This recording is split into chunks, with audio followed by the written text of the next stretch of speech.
Hi, I'm Junkert Dominguito, turning 30 this August, and from the Philippines.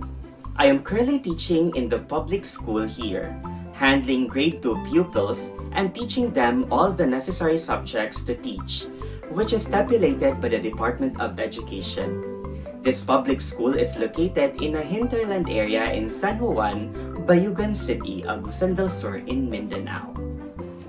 Before teaching in my hometown, I taught in a Singaporean international school called MCTA RVI Academy in Mandalay, Myanmar for 4 years. I was a form class teacher then in grades 4, 5, and 6 in school years 2017 to 2022. I taught English and science subjects in the said Singaporean school.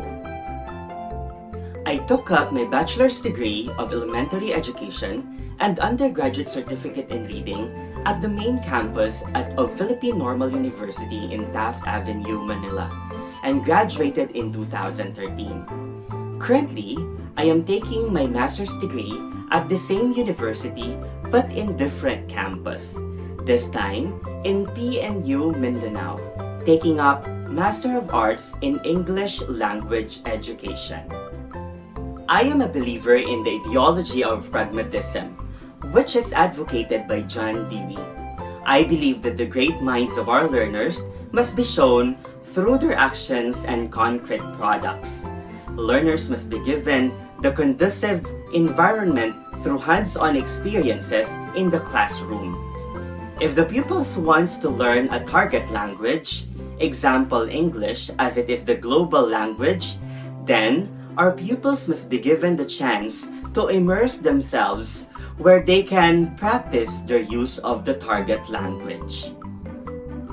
I became a teacher because I consider my mother as my hero and idol in life. She is also an elementary public school teacher.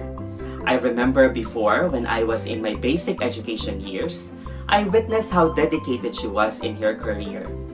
I saw her hardships, which enabled her to help many of her pupils to become successful in life now.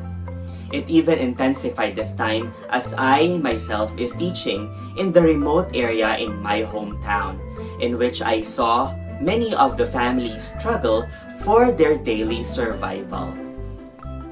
Unlike teaching in an international school where my pupils belong to the Class A family in Mandalay, Myanmar, my pupils were well provided by their parents. I saw that almost every material things that they need at school were given to them. Now that I am teaching in a completely different world wherein my pupils have the dilemma whether to go to school or with their parents to work in the farm, I completely changed some of my teaching perspectives. As a teacher, one must be pleasing and make sure that his or her pupils can relate to him or her. Our pupils have tons of struggles at home and perhaps with their peers. Many of them might come from a disturbing family relation or being bullied by their peers.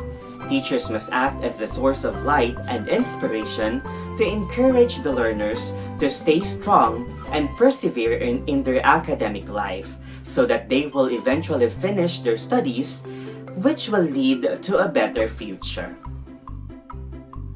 I experienced it when I was teaching in Mandalay. My grade 6 pupils sneak the copy of my 4th quarter English final exam. He copied the answer key, although at first I did not believe because despite of what he did, he still got a failing grade. But there was the CCTV, which was the sole evidence, and according to our administration, they saw the act of sneaking and copying. When it happened, I prayed to my Lord Jesus and let the administration take the action. At the end, my pupil asked for forgiveness, and even up to this day, he is still communicating with me and even asking me to come back to teaching at MCTA.